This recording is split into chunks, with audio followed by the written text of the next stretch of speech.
I missed you guys.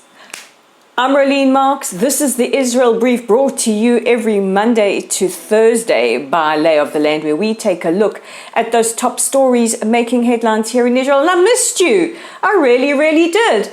I know and I appreciate the messages that I received asking if everything was okay, because there was no Israel Brief yesterday. But rest assured, everything is fine. Yesterday was the last day of Pesach or Passover, and therefore there wasn't a Israel Brief. But I missed you.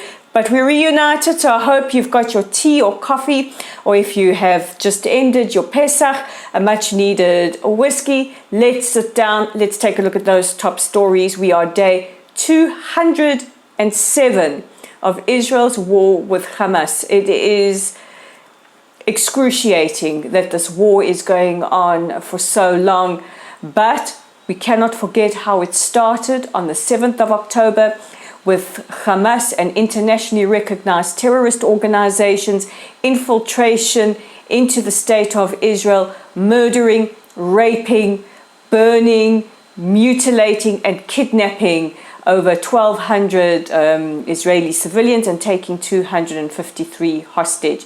To date, there are still 133 being held hostage. Now, while I am busy with this introduction, I really want to ask you all to please do something once you've watched the Israel Brief, and that is look for the Sheryl Sandberg documentary. It is called Screams Before Silence. Screams Before Silence. It is on YouTube. It is her documentary about the crimes of sexual violence, the crimes against humanity inflicted on Israeli women, girls, and as we know, some men on the 7th of October. We know that our female hostages and some of the male hostages continue to endure crimes of sexual violence in captivity. So that being said, Screams Before Silence. Google it on YouTube. Let's take a look at those top stories, and we have been speaking quite a bit about the encampments, the situation on US campuses, most prevalent in places like UCLA, Columbia, Harvard, where I see protesters took down the stars and stripes and put up the Palestinian flag. I don't think any other country would countenance that, and across campuses. Now, while we have seen campuses in the South, like the University of Atlanta, the Georgian state troopers were sent in to deal with protesters. The University of Texas that arrested another 40 students for protesting.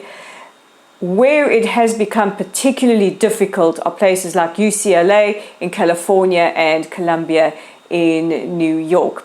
Let's talk about UCLA for a minute. There is an extraordinary Jewish student who has been documenting what Jewish students have been enduring. We have footage of Jewish faculty being tased and attacked by students.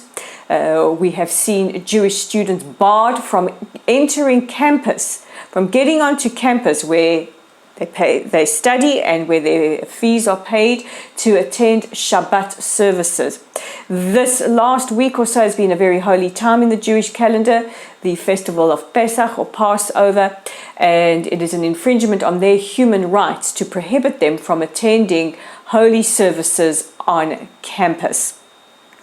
We now look at in the last 24 hours what has happened on university campus at Columbia, and it is just absolutely beyond me. A couple of hours ago, Columbia University asked staff and students to stay away from its main campus. This is after the pro-Palestinian students barricaded themselves in the Hamilton building, which they have now called the Hind building, named after a Palestinian journalist who was killed, and they unfurled a big banner that said Intifada now.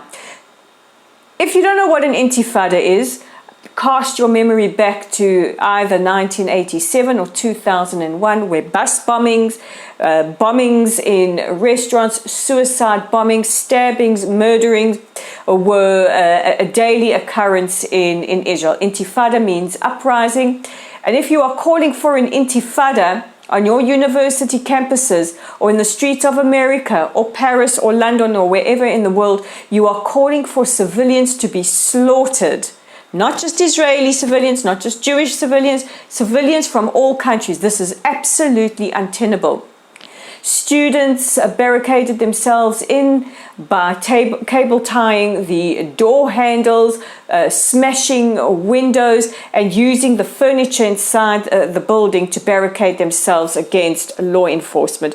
It is absolutely beyond comprehension. So far, police haven't been sent in, the National Guard hasn't been sent in, and one really has to ask why Manoush Shafiq, the president of Colombia, has not resigned or been forced to be fired. She has said that the university will not be divesting from Israel. However, the scenes are absolutely horrifying. Absolutely horrifying. Negotiations with student leaders of the protests to stop the encampment and leave campus did not go well. Students were asked to voluntarily leave the encampment today. They didn't.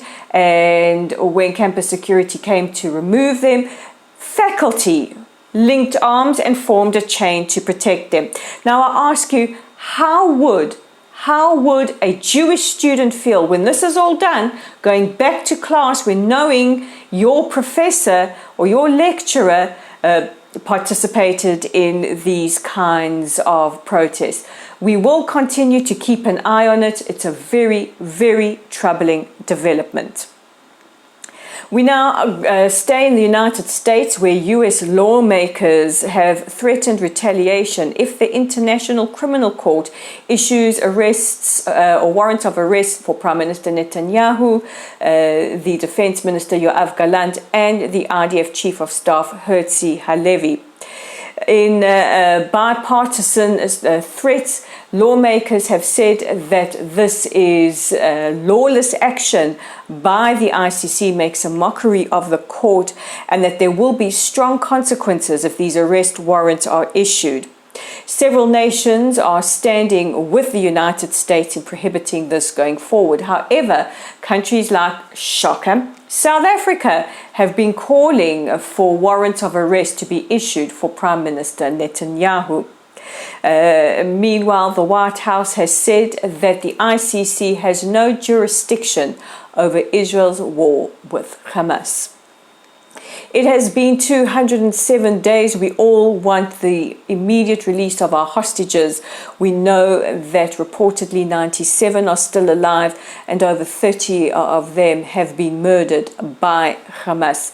Well, there has been slight progress in negotiations, and the United States Secretary of State Antony Blinken says that he hopes Hamas accept what he calls a very generous truce offer by the state of Israel. This is a sentiment that is also echoed by Foreign Secretary for the United Kingdom, David Cameron, who has said that this is a very generous offer, and he would caution Hamas to accept it.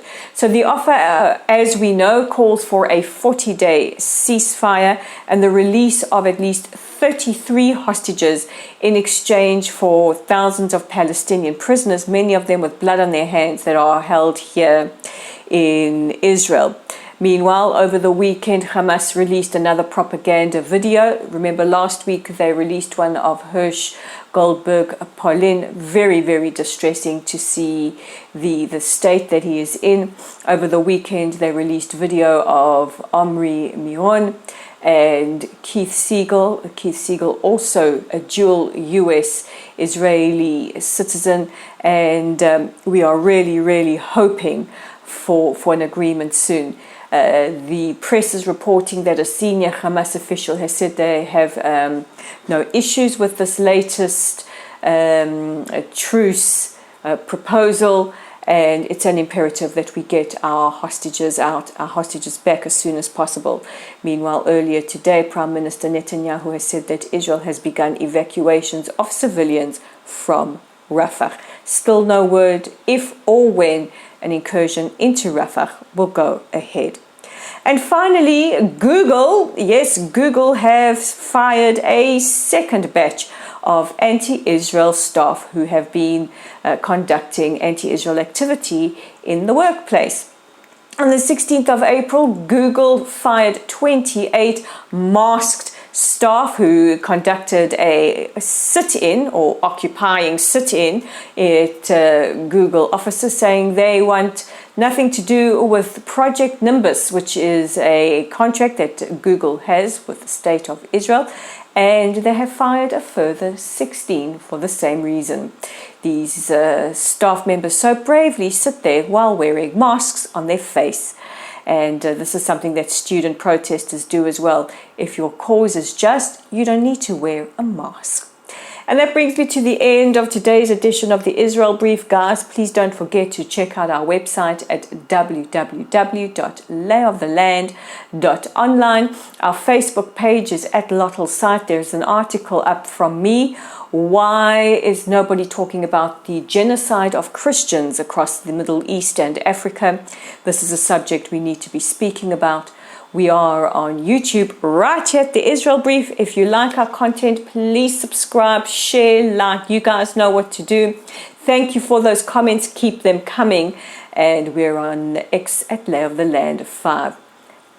I love you guys. Take care of yourselves. Take care of each other. And I will see you again tomorrow. Bye for now.